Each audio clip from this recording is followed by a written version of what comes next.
Hello friends, welcome to our YouTube channel that is IP trend. और आज की class में हम कंटिन्यू करने वाले हैं हमारा कंप्यूटर नेटवर्क्स, जो कि कंप्यूटर साइंस और इंफॉर्मेटिक प्रैक्टिसेस दोनों के ही सिलेबस में इंक्लूडेड है क्लास 12th के लिए। बट आज की क्लास में जो पार्ट हम डिस्कस करेंगे उसके कुछ टॉपिक्स ऐसे हैं जो इंफॉर्मेटिक प्रैक्टिसेस के सिलेबस में इंक्लूडेड नहीं है, बट कंप्यूटर साइंस वालों के लिए ये सारा ही जो है वो उनके सिलेबस में इंक्लूडेड है। लास्ट क्लास में हमने इंट्रोडक्शन से स्टार्ट किया था कि नेटवर्किंग का इंट्रोडक्शन हमने पढ़ा था कि नेटवर्किंग हमारे लिए क्यों ज़रूरी है, उसकी एडवांटेजेस डिसएडवांटेजेस क्या होती हैं। हमने टाइप ऑफ नेटवर्क्स पढ़ा था, लैन, वैन, मैन, और उसके बाद कंपोनेंट के बेसिस पे जो टाइप ऑफ नेटवर्क्स होते हैं, that is client server architecture and peer to peer architecture, वो दोनों हमने पढ़े थे। उसके बाद हम आज कंटिन्यू करने वाले हैं विद इवोल्यूशन ऑफ नेटवर्किंग, की नेटवर्किंग का इवोल्यूशन जो है कैसे हुआ, सबसे पहले कौन सी टर्म्स आई थी, कैसे उसकी स्टार्टिंग हुई थी और धीरे धीरे कैसे वो इवॉल्व होते हुए इंटरनेट बन गया। उसके बाद हम आज की क्लास में circuit switching, message switching, packet switching, इन सब के बारे में पढ़ेंगे। डाटा ट्रांसमिशन की जो कंपोनेंट्स होते हैं उसके बारे में भी स्टडी करेंगे, जो कि बहुत ही इम्पोर्टेंट पार्ट है नेटवर्किंग का। तो चलिए स्टार्ट करते हैं। Evolution of networking started way back in 1969 by the development of first network called ARPANET। जो नेटवर्किंग है उसकी स्टार्टिंग 1969 में हुई थी और जो सबसे फर्स्ट नेटवर्क डेवलप हुआ था उसका नाम था ARPANET, जिसकी फुल फॉर्म होती है advance research project agency network, which led to the development of internet. आइए देखते हैं कैसे कैसे हम ARPANET से लेके इंटरनेट तक पहुँचे। The seeds of today's internet were planted in 1969 when US Department of Defense sponsored a project named ARPANET।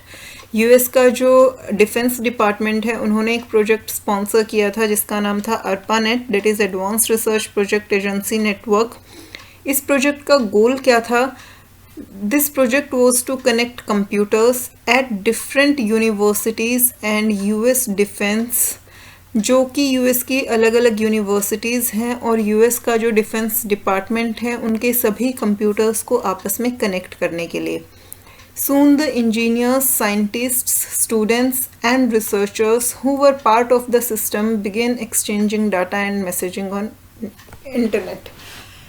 Internet नहीं, जो ये आपका ARPANET था, कि जितने भी इंजीनियर, साइंटिस्ट और स्टूडेंट रिसर्चर्स उन यूनिवर्सिटीज़ में, उस डिफेंस डिपार्टमेंट में इंक्लूडेड थे, वो सब धीरे धीरे जो है डाटा एक्सचेंज करने लगे, मैसेजेस करने लगे एक दूसरे को with the help of ARPANET।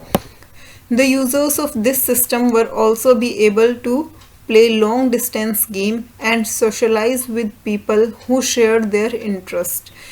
इस ARPANET की वजह से आप लॉन्ग डिस्टेंस गेम्स भी खेलने लगे और साथ साथ उन लोगों के साथ सोशलाइज होने लगे जिनके इंटरेस्ट जो हैं वो आप ही की तरह हैं, सिमिलर इंटरेस्ट हैं, बट आप फिज़िकली उनके कांटेक्ट में नहीं आ सकते, आप उन्हें जानते नहीं हैं, वो आपसे लॉन्ग डिस्टेंस पर रहते हैं, बट आप उनके साथ मैसेजेस के थ्रू बात कर सकते हैं। ARPANET started with handful of computer but it expanded rapidly। जब ARPANET स्टार्ट हुआ तो सिर्फ कुछ ही कंप्यूटर्स के साथ उसकी स्टार्टिंग हुई थी, बट उसका एक्सपेंशन जो है वो बहुत ही ज़्यादा रैपिडली हुआ था।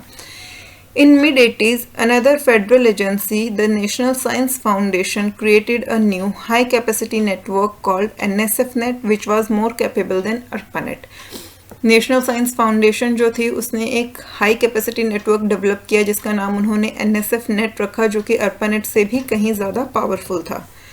NSFNet allowed only the academic research on it's network, but इस नेटवर्क ने क्या किया कि सिर्फ जो एकेडमिक रिसर्च है वही अपने नेटवर्क पे अलाउ की, not any kind of private business on it, और उस पर किसी भी तरह का प्राइवेट बिजनेस जो है वो अलाउड नहीं था। So many private companies build their own network, तो इसीलिए जो प्राइवेट कंपनीज थी उन्होंने अपने खुद के नेटवर्क्स जो हैं डेवलप किए, which were later interconnected along with ARPANET and NSFNet to form internet. और धीरे धीरे वो सभी नेटवर्क्स जो हैं आपस में इंटरकनेक्ट हो गए और उन्हें ARPANET और NSFNet के साथ भी कनेक्ट कर दिया गया एक बड़ा इंटरनेट फॉर्म करने के लिए। इट वॉज द इंटरनेटवर्किंग, और इस तरह इन सभी नेटवर्क्स को आपस में इंटरकनेक्ट करना जो है वो क्या बना? Internetworking, that is the linking of these two and some other networks, that is ARPANET, NSFNet and some private networks that was named internet. तो इंटरनेट की डेफिनेशन हम पहले ही पढ़ चुके हैं, that is connection of small networks. तो वही उसकी बिगनिंग हुई थी कि पहले जितने भी अलग अलग नेटवर्क्स थे उन सभी को आपस में इंटरकनेक्ट कर दिया गया था, जिससे हमारा क्या फॉर्म हुआ, इंटरनेट फॉर्म हुआ. The original ARPANET was shut down in 1990s and the government funding for NSFNet discontinued in 1995. 1990 में जो है ARPANET बंद हो गया था और 1995 में NSFNet की भी फंडिंग जो है वो गवर्नमेंट ने बंद कर दी थी. But the commercial internet services came into picture which are still running the internet. But उसके बाद जो कमर्शियल इंटरनेट सर्विसेज हैं उन्होंने रोल प्ले किया और जिसकी वजह से इंटरनेट जो है वो आज तक चल रहा है. इस डायग्राम की हेल्प से आप देख सकते हैं 1969 में सबसे पहले जो है वो ARPANET डेवलप हुआ, उसके बाद 1980s में NSFNet डेवलप हुआ और 1990s तक आते आते वो क्या बन गया, आपका इंटरनेट बन गया. The internet is a worldwide network of computer networks that evolved from the first network, ARPANET, Advanced Research Project Agency Network.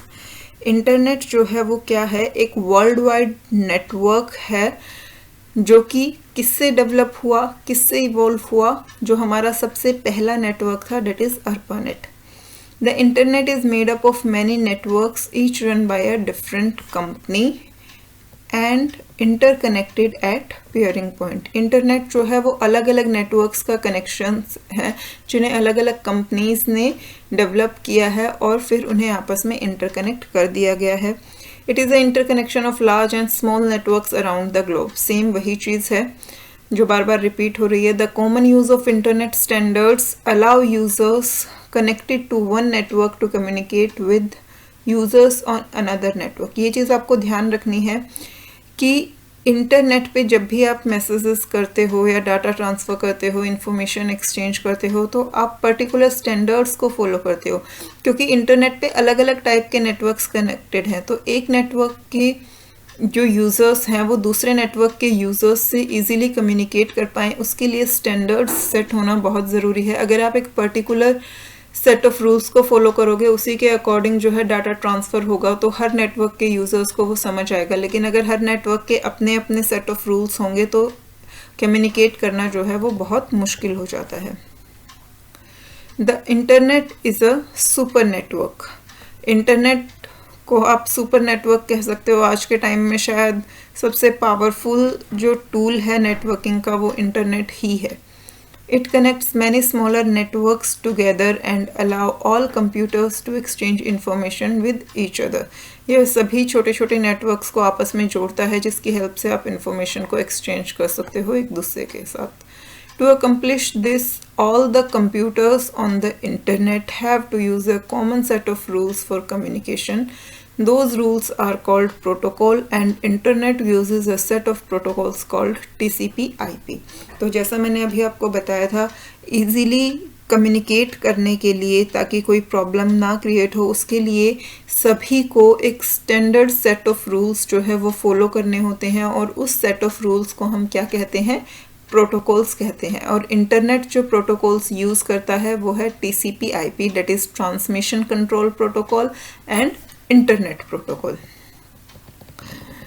In TCP/IP के बारे में आप आगे डिटेल में स्टडी करेंगे, तो इसलिए अभी ज़्यादा सोचने की ज़रूरत नहीं है कि TCP/IP क्या होता है. अभी आपको यहाँ पे सिर्फ नाम बताया गया है कि जो इंटरनेट है वो कौन से प्रोटोकॉल्स को यूज़ करता है ट्रांसमिशन को सक्सेसफुल बनाने के लिए. In internet, most computers are connected directly to the internet. Sorry, most computers are not connected directly to the internet. जो आपका इंटरनेट है उसमें ऐसा नहीं है कि सिस्टम्स जो हैं वो डायरेक्टली उस इंटरनेट से कनेक्टेड हैं. जनरली सिस्टम्स जो हैं वो छोटे छोटे नेटवर्क्स के साथ कनेक्टेड होते हैं और उन नेटवर्क्स को आपस में कनेक्ट किया जाता है ताकि एक इंटरनेट बन सके. और वो जो नेटवर्क्स हैं वो किसके थ्रू कनेक्टेड होते हैं, गेटवेज के थ्रू और इंटरनेट बैकबोन के थ्रू. अब ये दोनों ही टर्म्स आपके लिए नहीं है कि गेटवे क्या होता है और बैकबोन क्या होती है. A gateway is a device that connect dissimilar network. अब जो स्मॉल नेटवर्क्स हैं वो एक दूसरे से अलग होते हैं। ज़रूरी तो नहीं है कि सारे के सारे नेटवर्क्स जो हैं वो एक जैसे होंगे, तो अलग अलग टाइप के नेटवर्क्स को आपस में कनेक्ट करने के लिए जो डिवाइस यूज़ होता है उस डिवाइस को कहा जाता है गेटवे। और बैकबोन क्या होती है? जैसे एक ह्यूमन बॉडी में बैकबोन होती है, उसी तरीके से नेटवर्क की बैकबोन होती है जिससे कि सभी छोटे छोटे नेटवर्क्स को कनेक्ट किया जाता है। A backbone is central interconnecting structure that connects one or more networks just like trunk of a tree or the spine of a human being। तो इंटरनेट बैकबोन जो है वो ह्यूमन बैकबोन की तरह ही होती है। जैसे ह्यूमन बैकबोन जो है वो ह्यूमन बॉडी के अलग अलग पार्ट्स को ज्वाइन करके रखती है, स्पाइनल कोड जो होती है, उसी तरीके से इंटरनेट में जो स्मॉल नेटवर्क्स हैं उन सबको आपस में कनेक्टेड रखने का काम जो है वो बैकबोन का होता है। यहाँ पे आप इस डायग्राम के थ्रू देख सकते हैं कि ये आपके स्मॉल नेटवर्क्स हैं। ये आपका फर्स्ट नेटवर्क है, इसके बाद ये आपका इधर सेकंड नेटवर्क है, ये आपको थर्ड नेटवर्क गिवन है और ये आपका फोर्थ नेटवर्क है। सभी नेटवर्क्स में अलग अलग टोपोलॉजी यूज़ हो रही है जो अभी आप आगे फर्दर पढ़ोगे। ये आपकी रिंग टोपोलॉजी है, ये स्टार टोपोलॉजी है, ये ट्री टोपोलॉजी है और ये बस टोपोलॉजी है। हर नेटवर्क में अलग टोपोलॉजी फॉर्म हो रही है। हर नेटवर्क जो है गेटवे के थ्रू इंटरनेट बैकबोन के साथ कनेक्टेड है। तो गेटवे जो है वो कनेक्ट कर रहा है नेटवर्क को बैकबोन के साथ। अब वो नेटवर्क जो है वो किसी भी टाइप का हो सकता है, इसीलिए गेटवेज ऐसे डिवाइसेस हैं जो डिसिमिलर नेटवर्क्स को आपस में कनेक्ट करते हैं। अब हम देखते हैं कि इंटरनेट की फंक्शनिंग जो है वो कैसे होती है। At the source computer, the message or the file document to be sent to another computer is first divided into small parts called packet. A packet is generally contains some information. सबसे पहले क्या होता है, जो source computer है, जो sender है, जिसे कि इंफॉर्मेशन सेंड करनी है, डाटा सेंड करना है, वो उस इंफॉर्मेशन को, फाइल को, डॉक्यूमेंट को, डाटा को, जो भी चीज़ उसे ट्रांसफ़र करनी है, उसे वो छोटे छोटे पार्ट्स में डिवाइड करता है, जिसे हम क्या कहते हैं, पैकेट कहते हैं। पैकेट साइज़ जो है वो हर नेटवर्क का अलग हो सकता है। उसकी एक पर्टिकुलर लिमिट होती है कि आप किस साइज़ का पैकेट जो है वो डिवाइड करते हैं। तो सेंडर जो है अपने प्रोटोकॉल्स के अकॉर्डिंग डाटा को डिवाइड करता है स्मॉल पार्ट्स में। हर पैकेट में कुछ ना कुछ इन्फॉर्मेशन जो है वो स्टोर्ड होती है। Each packet is given number serial wise. उसके बाद जो है हर पैकेट को एक यूनिक नंबर एलोकेट कर दिया जाता है जो कि सीरियल वाइज होता है। All these packets are then sent to the address of destination computer. और उसके बाद उन सभी पैकेट्स को डेस्टिनेशन कंप्यूटर पे भेज दिया जाता है। The destination computer receive the packets in random order. जो डेस्टिनेशन कंप्यूटर है उसे जब पैकेट्स रिसीव होंगे तो वो रैंडम ऑर्डर में होते हैं। हो सकता है कि उसे लास्ट पैकेट जो है वो सबसे पहले रिसीव हो, जो फर्स्ट पैकेट है वो सबसे लास्ट में रिसीव हो। ऐसा ज़रूरी नहीं है कि जो पैकेट आपने पहले भेजा वो उसे पहले रिसीव होगा, क्योंकि सारे पैकेट्स जो हैं उनका अपना इंडिविजुअल रूट होता है। तो कौन सा पैकेट डेस्टिनेशन कंप्यूटर पे पहले पहुंच रहा है इस बारे में आप कुछ नहीं कह सकते। जो रिसीवर है उसे रैंडम ऑर्डर में पैकेट्स रिसीव होते हैं। उसके बाद वहाँ पर वो उन सबको पर्टिकुलर सीक्वेंस में अरेंज करता है ताकि वो मैसेज को कलेक्ट कर सके। अगर आपका बीच में कोई पैकेट लॉस्ट हो जाता है तो उस पैकेट के लिए डेस्टिनेशन कंप्यूटर है जो है वो दोबारा से रिक्वेस्ट भेजता है सोर्स कंप्यूटर के पास कि ये पैकेट जो है वो लॉस्ट हो गया है और उसे रीसेंड करें। The packets are reassembled in the order of their number and the original message file document is obtained। उसके बाद जो पैकेट है उसे रीअसेंबल किया जाता है उनके नंबर के अकॉर्डिंग, और जिससे कि ओरिजिनल फाइल और मैसेज जो है वो ऑब्टेन हो सके। The reason that the internet works at all is that every computer connect to it uses the same set of rules for communication। ये आपको पहले ही पढ़ चुके हो कि इंटरनेट जो है वो कम्युनिकेट कर पाता है, उसका सबसे बड़ा रीज़न यही है कि वो same set of rules follow करता है। The communication protocol used by internet is TCP/IP। अब यहाँ पे देखते हैं कि TCP/IP जो है वो क्या है। TCP, that is Transmission Control Protocol part, is responsible for dividing the file or message into packets on the source computer. It is also responsible for reassembling the received packet at the destination or the recipient computer. जो आपका TCP होता है, transmission control protocol होता है, उसका काम क्या होता है? सोर्स कंप्यूटर पे पहले मैसेज को अलग अलग पैकेट्स में डिवाइड करना और उसके बाद डेस्टिनेशन कंप्यूटर पे जब वो पैकेट्स रिसीव होते हैं तब उन्हें पर्टिकुलर ऑर्डर में रीअसेंबल करना. Next that is internet protocol. उसका काम क्या होता है? Internet protocol part is responsible for handling the address of destination computer so that each package is sent to its proper destination. Internet protocol का काम होता है कि सोर्स कंप्यूटर से जितने भी पैकेट्स हमने ट्रांसफ़र किए हैं वो सब अपने डेस्टिनेशन तक प्रॉपरली पहुंच जाएं. तो डेस्टिनेशन कंप्यूटर के एड्रेस को हैंडल करने का काम जो है वो किसका होता है? इंटरनेट प्रोटोकॉल का होता है. The future of internet is said to be in interspace. Let us know what interspace is. Although आपको इसकी इतनी ज़्यादा ज़रूरत नहीं है, बट फिर भी यहाँ पर आपको बुक में गिवन है तो आप एक बार रीड कर सकते हैं कि इंटरस्पेस क्या होता है. ये इंटरनेट का फ्यूचर कहा जाता है कि इंटरनेट जो है वो आगे जाके कैसा हो जाएगा.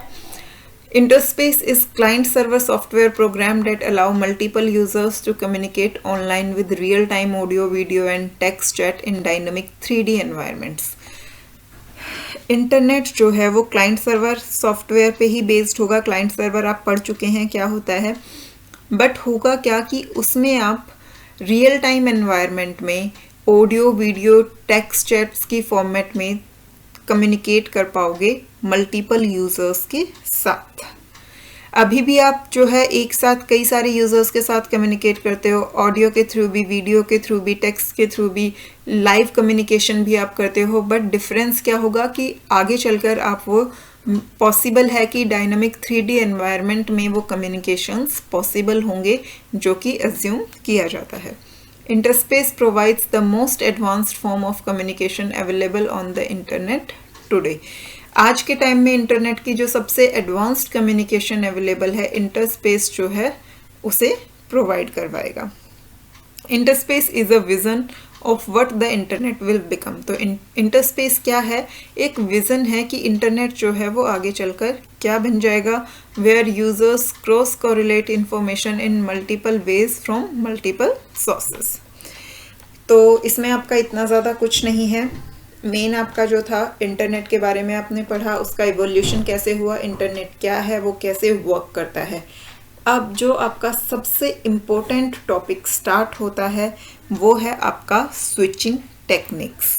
स्विचिंग टेक्निक्स हमारे पास 3 तरह की होती हैं: circuit switching, message switching end packet switching. तीनों ही आपके लिए बहुत ज़्यादा इम्पोर्टेंट है, जिसके थ्रू आप ये समझते हैं कि इंटरनेट पे डाटा जो है कैसे ट्रांसफ़र होगा. ऑल्दो अभी अभी आपने इंटरनेट की फंक्शनिंग पढ़ी कि उसमें डाटा कैसे ट्रांसफ़र होगा, बट वो सिर्फ एक ब्रीफ पार्ट था. अब आप देखोगे कि अलग अलग टेक्निक्स के थ्रू डाटा कैसे ट्रांसफ़र होता है. Well, by now you know the significance of network. One major purpose and use of network is the sharing or transfer of data and information. Do you know how data are transmitted across the network? Well, for this various switching techniques are used. तो data के transmission के लिए ये switching techniques जो हैं वो use की जाती हैं. सबसे पहले हम देखते हैं सर्किट स्विचिंग, उसके बाद हम मैसेज स्विचिंग देखेंगे और फिर पैकेट स्विचिंग. पहले मैं बुक की बजाय मैं ऑरली आपको बताती हूँ कि सर्किट स्विचिंग जो है वो क्या होती है.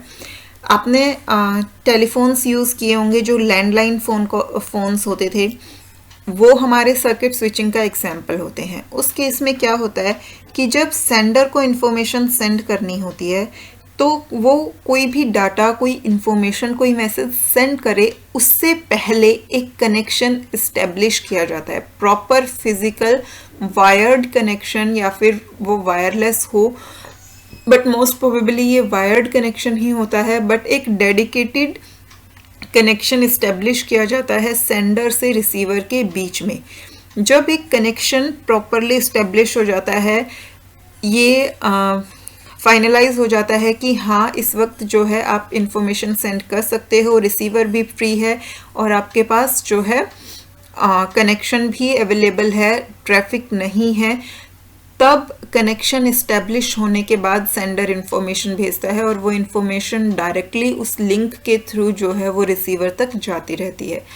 इस स्विचिंग टेक्निक में आपका डाटा जो है वो जिस ऑर्डर में आप ट्रांसफ़र करते हैं उसी ऑर्डर में रिसीवर तक पहुंचता है, क्योंकि यहाँ पे एक सिंगल डेडिकेटेड कनेक्शन है, उसी कनेक्शन के थ्रू आपका सारा डाटा जो है वो ट्रांसफ़र होता है।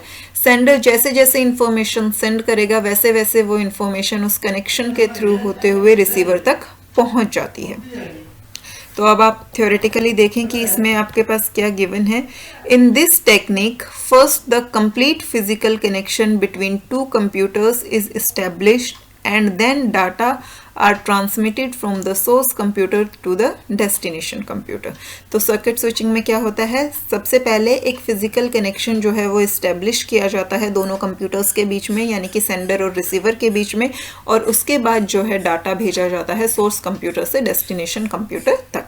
That is when a computer place a telephone call, the switching equipments within the telephone system seeks out a physical copper path all the way from the sender telephones to the receiver telephone।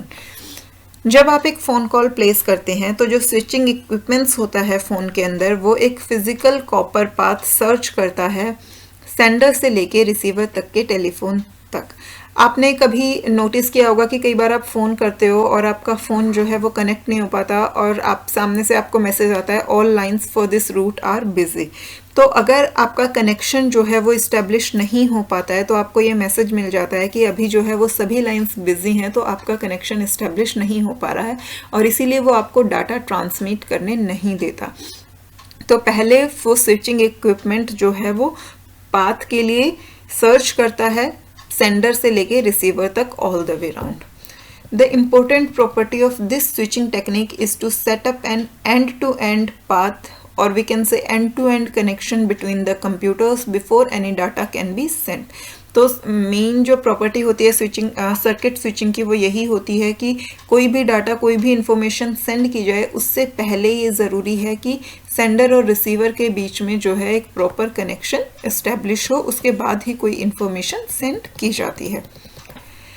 Next one is message switching. Message switching जो है वो circuit switching से बिल्कुल अलग होती है। यहाँ पर आप कोई भी कनेक्शन इस्टेब्लिश नहीं करते हो, यहाँ पे जो है store and forward technique use होती है। स्टोर एंड फॉरवर्ड का मतलब है कि पहले आप मैसेज को स्टोर करते हो और उसके बाद उसे फॉरवर्ड करते हो। जैसा कि आपको पता है कि इंटरनेट जो है वो स्मॉल नेटवर्क्स का पार्ट है, तो जो सेंडर इंफॉर्मेशन सेंड कर रहा है वी डोंट नो कि उसे कहाँ पे वो इंफॉर्मेशन सेंड करनी है। जो रिसीवर है, जो डेस्टिनेशन कंप्यूटर है, वो किस नेटवर्क पे एग्जिस्ट करता है। तो जब सेंडर उस मैसेज को सेंड करेगा तो सबसे पहले वो स्विचिंग ऑफिस पहुंचेगा वो मैसेज, वहाँ पर उस मैसेज को स्टोर कर लिया जाता है और फिर पाथ सर्च किया जाता है कि डेस्टिनेशन कंप्यूटर तक इस मैसेज को पहुँचाने के लिए इस वक्त कौन सा पाथ अवेलेबल है, और उस पाथ पर उस मैसेज को ट्रांसफ़र कर दिया जाता है। यहाँ पे मैसेज को स्टोर करके रखने का पर्पस क्या होता है कि सेंडर ने तो मैसेज को भेज दिया, अब अगर इन बिटवीन बीच में कहीं वो इन्फॉर्मेशन वो मैसेज लॉस्ट हो गया और रिसीवर ने दोबारा से रिक्वेस्ट भेजी मैसेज के लिए, तो वो मैसेज आप कहाँ से लाओगे। इसीलिए उस मैसेज को पहले स्विचिंग ऑफिस में स्टोर करके रखा जाता है और फिर उसे आगे फॉरवर्ड करते हैं। नेक्स्ट स्विचिंग ऑफिस तक वो फॉरवर्ड हो जाता है, उसके बाद उस स्विचिंग ऑफिस में उस मैसेज को स्टोर कर लिया जाता है और डेस्टिनेशन कंप्यूटर के लिए उसे नेक्स्ट पाथ पे भेज दिया जाता है, और ये प्रोसेस तब तक चलता रहता है जब तक कि आपका मैसेज डेस्टिनेशन कंप्यूटर तक नहीं पहुंच पाता। इसीलिए मैसेज स्विचिंग टेक्निक को कभी कभी स्टोर एंड फॉरवर्ड टेक्निक भी बोला जाता है। तो अब आप यहाँ पे एक बार थ्योरेटिकली देख सकते हैं। In this technique the source computer sends data और the message to the switching office first, which stores the data in its buffer। तो सबसे पहले मैसेज को स्विचिंग ऑफिस में भेजा जाता है और वो उस डाटा को अपने बफर में स्टोर करके रख लेते हैं। It then looks for a free link to another switching office. उसके बाद वो स्विचिंग ऑफिस जो है डाटा को दूसरे स्विचिंग ऑफिस भेजने के लिए फ्री लिंक को सर्च करता है और जैसे ही उसे फ्री लिंक मिलता है वो उसे उस लिंक पर सेंड कर देता है। This process continue till the data are delivered to the destination computer. और ये प्रोसेस जो है वो तब तक चलता रहता है जब तक कि जो मैसेज है वो डेस्टिनेशन कंप्यूटर तक नहीं पहुंच जाता। यहाँ पर ये आप इस डायग्राम के थ्रू देख भी सकते हैं। सेंडर ने जो है वो इन्फॉर्मेशन सेंड की। ये आपका मैसेज है जो कि सेंडर ने भेजा है। अब ये मैसेज जो है यहाँ पे सबसे पहले फर्स्ट स्विचिंग ऑफिस में आया, यहाँ पर इस मैसेज को स्टोर कर लिया गया। अब इसके बाद इसे रिसीवर तक पहुँचाने के लिए पाथ सर्च किया। इस मैसेज को आप इस पाथ के थ्रू भी भेज सकते हैं और इस पाथ के थ्रू भी भेज सकते हैं। दोनों में से जोन सा भी फ्री पाथ होगा उसके पास मैसेज भेज दिया। अब इस वाले स्विचिंग ऑफिस के पास एक ही पाथ अवेलेबल है, तो जब ये पाथ फ्री होगा वो तभी इसे फॉरवर्ड कर पाएगा।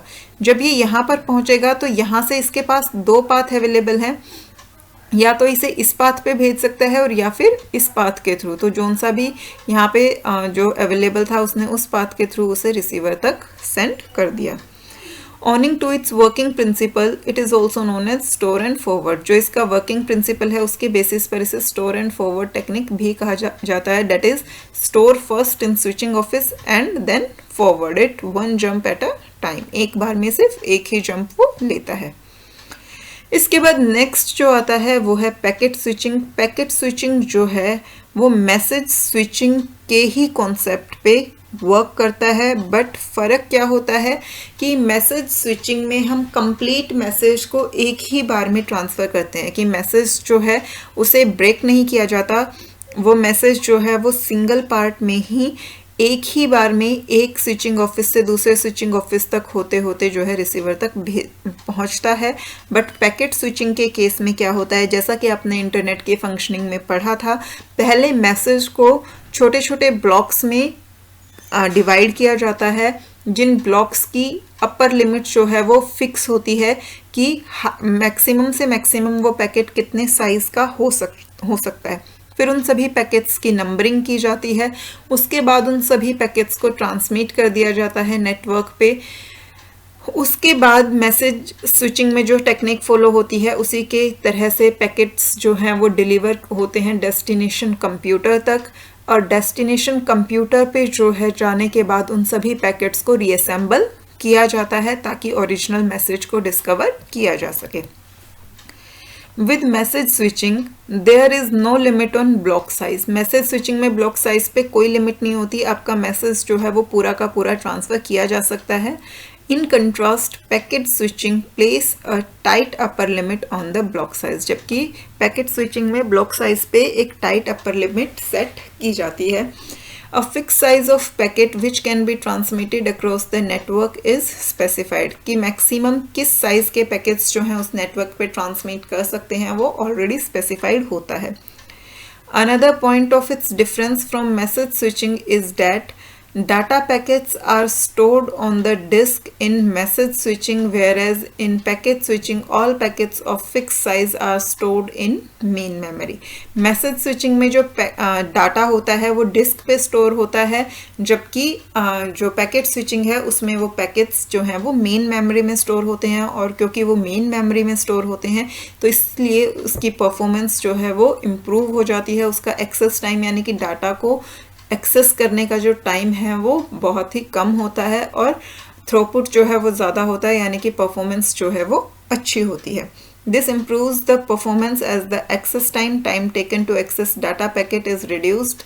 Thus the throughput measure of performance of the network is improved. ये यहाँ आप डायग्राम के थ्रू देख सकते हैं। सेंडर का जो मैसेज था ये वाला पहले से पैकेट्स में डिवाइड किया गया, पैकेट में डिवाइड करने के बाद उसकी नंबरिंग की, फिर उस मैसेज को उन सभी पैकेट्स को जो है वो स्विचिंग ऑफिस के पास भेजा गया।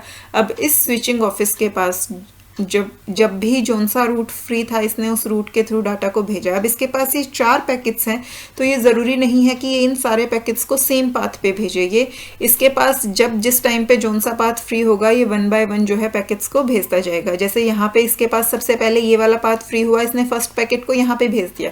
उसके बाद जब ये फर्स्ट पैकेट को ट्रांसमिट कर रहा था उसी टाइम पे ये वाला पाथ जो है फ्री हो गया, तो इसने सेकंड पैकेट को इस पाथ पर भेज दिया, और तब तक ये वाला सेकंड पैकेट जब ट्रांसमिट हो रहा था तो फर्स्ट पैकेट उससे पहले ट्रांसमिट हो गया, तो ये पाथ फ्री हो गया, तो इसने थर्ड और फोर्थ को इसके थ्रू जो है वो भेज दिया। इस तरीके से जब भी स्विचिंग ऑफिस के पास कौन सा लिंक फ्री होगा वो उस लिंक के थ्रू पैकेट्स को ट्रांसफ़र कर देगा।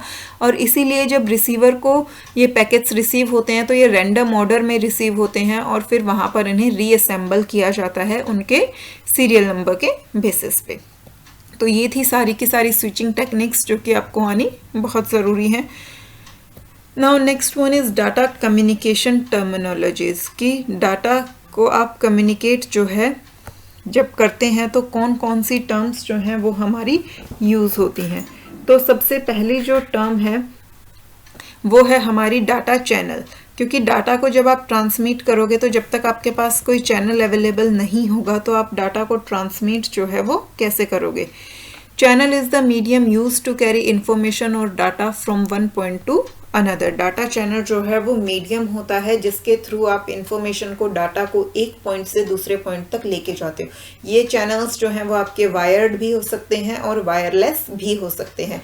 वायर्ड में आपके पास coaxial cable, optical fibre cable, twisted pair cables, simple copper wires होती हैं। वायरलेस में आपके पास रेडियो वेव्स होती हैं, सैटेलाइट्स होती हैं, माइक्रोवेव्स होती हैं, इंफ्रारेड रेज होती हैं, डिफरेंट टाइप के आपके पास डाटा चैनल्स अवेलेबल होते हैं नेटवर्किंग में।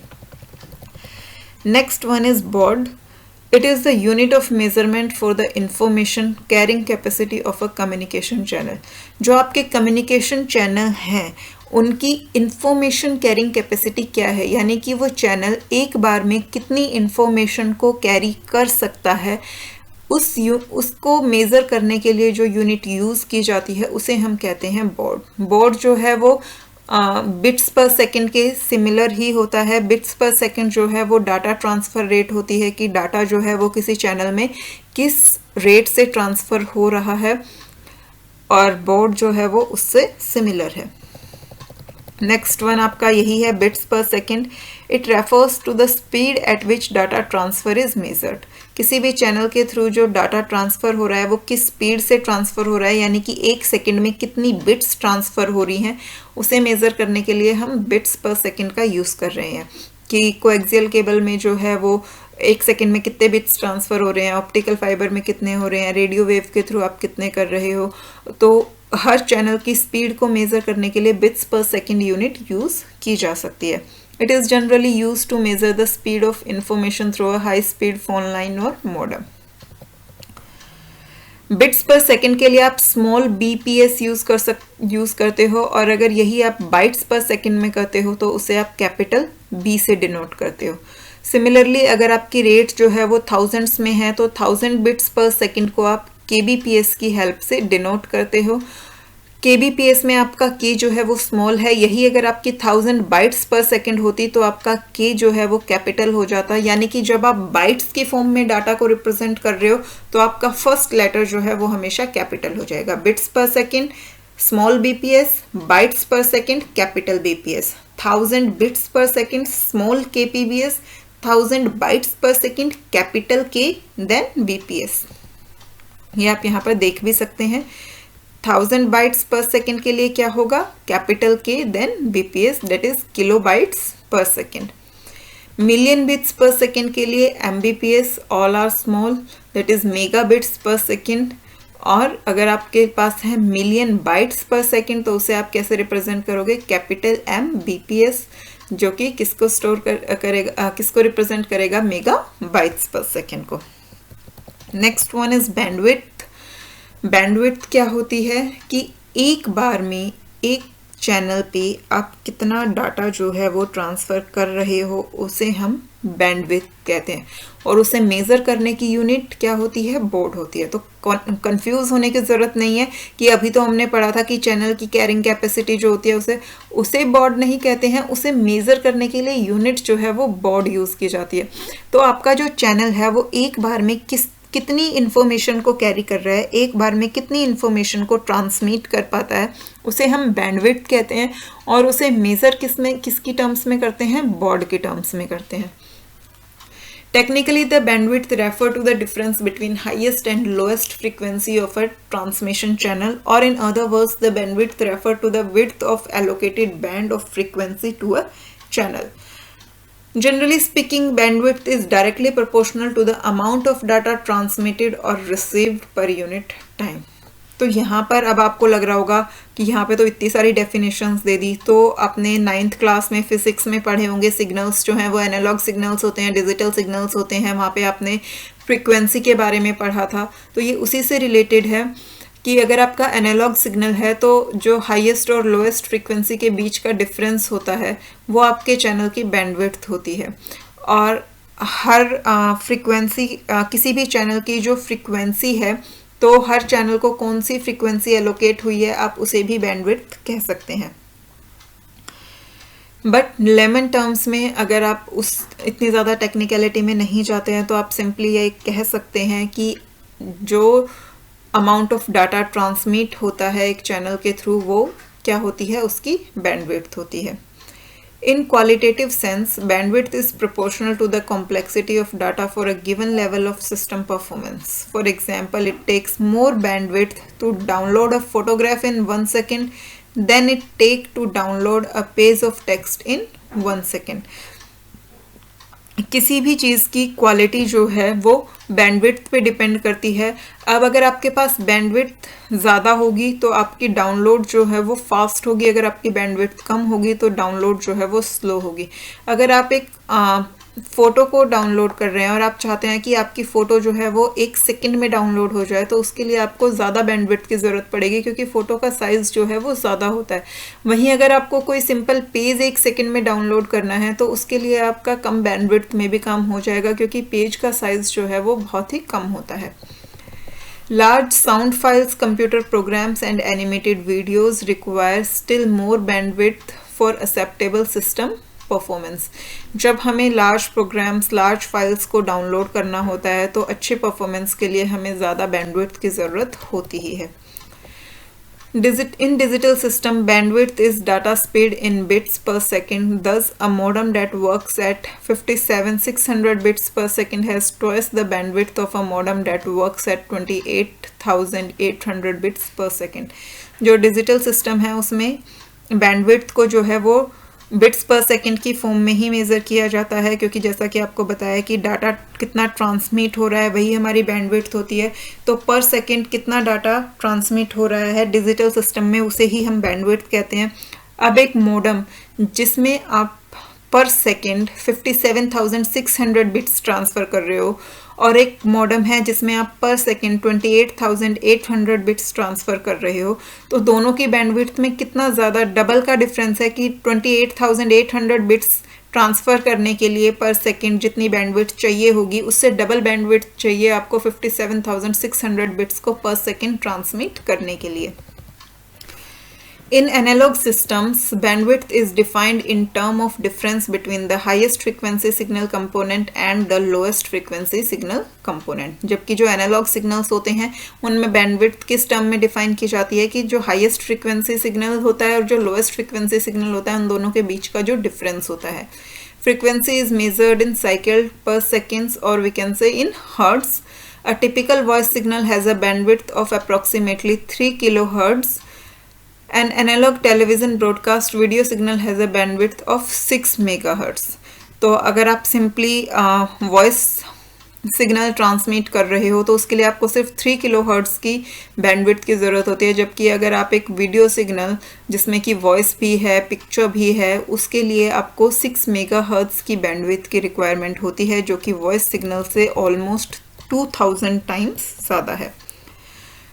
Kilohertz represent 1000 cycles per second, megahertz represent 1000 kilohertz, gigahertz represent 1000 megahertz and a terahertz represent 1000 gigahertz. तो ये सारी जो हैं टर्म्स हैं कि किलोहर्ट्ज़ क्या होता है, मेगाहर्ट्ज़ क्या होता है, गीगाहर्ट्ज़ क्या होता है, इससे आपको ये चीज़ें क्लियर हो जाएंगी। सिंपली 1000 हर्ट्ज़ जो हैं वो हमारे किलोहर्ट्ज़ बन गए। अब 1000 किलोहर्ट्ज़ जो हैं उसे आप मेगाहर्ट्ज़ बोलोगे, 1000 मेगाहर्ट्ज़ जो हैं वो आपके गीगाहर्ट्ज़ बन जाएंगे, 1000 गीगाहर्ट्ज़ जो हैं वो आपके टेराहर्ट्ज़ बन जाएंगे। Next one is data transfer rate.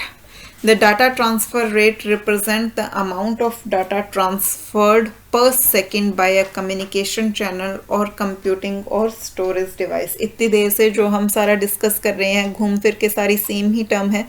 अभी हमने बिट्स पर सेकंड पढ़ा, बाइट्स पर सेकंड पढ़ा, वहाँ पे हम क्या कह रहे थे कि वो किसकी यूनिट्स हैं, डाटा ट्रांसफ़र रेट को मेज़र करने की यूनिट्स हैं। और अब हम यहाँ पर क्या पढ़ रहे हैं कि डाटा ट्रांसफ़र रेट होती क्या है कि एक टाइम पे जितनी अमाउंट ऑफ डाटा ट्रांसफर हो रही है एक सेकंड में उसे हम कहते हैं data transfer rate. Data rate is measured in units of bits per second, bytes per second और बाud, जो कि हम अभी पढ़ते आए हैं। When applied to data rate the multiplier prefix kilo, mega, giga, tera etcetera, जो कि अभी अभी आपने यहाँ पे पढ़ा है। यहाँ पे जो एब्रीवेशंस यूज होती हैं, किलो के लिए के होता है, मेगा के लिए एम, गीगा के लिए जी, टेरा के लिए टी, इस तरीके से ये चलता जाता है। और जो ये पावर्स होती हैं कि kilo hertz, mega hertz, giga hertz, ये किसकी पावर में होती हैं, थाउजेंड्स की पावर में। कि सबसे पहले बिट्स पर सेकंड है, फिर 1000 बिट्स जब हुई तो वो किलो बिट्स हो गई, उसके बाद जब 1000 किलो बिट्स हुई तो वो मेगा बिट्स बन गई। तो यहाँ पे जो होता है वो 1000 की पावर में वर्क होता है। For example 64 kbps is 64,000 bits पर सेकेंड। जबकि अगर यही आप मेमोरी यूनिट्स में बात करें, जहाँ पे आपका डाटा स्टोर होता है कंप्यूटर मेमोरी में, वहाँ पे अगर आपकी किलोबाइट और मेगाबाइट की बात करें तो वहाँ जो डाटा की पावर्स होती हैं वो किसकी फॉर्म में होती हैं, पावर ऑफ 1024। वहाँ 1000 नहीं होता है, वहाँ 1024 होता है। वहाँ पे 1 मेगाबाइट किसके इक्वल होता है, 1024 किलोबाइट्स के। 1 गीगाबाइट जो है वो किसके इक्वल होता है, 1024 मेगाबाइट्स के। और 1 टेराबाइट जो है वो किसके इक्वल होता है, 1024 गीगाबाइट्स के। तो जो मेमोरी यूनिट्स हैं वो डाटा ट्रांसफ़र यूनिट्स से डिफरेंट होती हैं, तो इसलिए आपको कंफ्यूज होने की ज़रूरत नहीं है, क्योंकि नाम सिमिलर है। वहाँ भी आपका किलो, मेगा, गीगा, टेरा होता है, बट जो अमाउंट है वो डिफरेंट होती है। अब इसके बाद नेक्स्ट जो हमारा आता है वो है ट्रांसमिशन मीडिया। ये हम नेक्स्ट क्लास में कवर करेंगे, क्योंकि ट्रांसमिशन मीडिया अपने आप में बड़ा टॉपिक है। हमारे पास 2 तरह के होते हैं, वायर्ड और वायरलेस। वायर्ड में भी आप 3 टाइप के पढ़ेंगे, coaxial cable, twisted pair cable and optical fibre cable. और वायरलेस में आपके पास radio wave, microwave, satellite communication, laser के थ्रू, ये सारी चीज़ें हमें डिटेल में डिस्कस करनी है। और ये आप इवन एक क्लास में शायद कवर भी ना कर पाएँ, क्योंकि ये काफ़ी वास्ट टॉपिक है, तो इसे हम नेक्स्ट क्लास में स्टार्ट करेंगे। तब तक के लिए आज की क्लास को आप अच्छे से पढ़िए, समझिए। उसमें आपको जो भी डाउट्स हैं वो आप मुझे कमेंट करके बताइए कि आपको कौन सा टॉपिक जो है वो क्लियर नहीं हुआ। आज की क्लास में कुछ टेक्निकल टर्म्स भी थी और वो इम्पोर्टेंट भी है, तो इसलिए आप उसे अच्छे से रिवाइज कीजिए। मिलते हैं नेक्स्ट क्लास में, तब तक के लिए बाय बाय।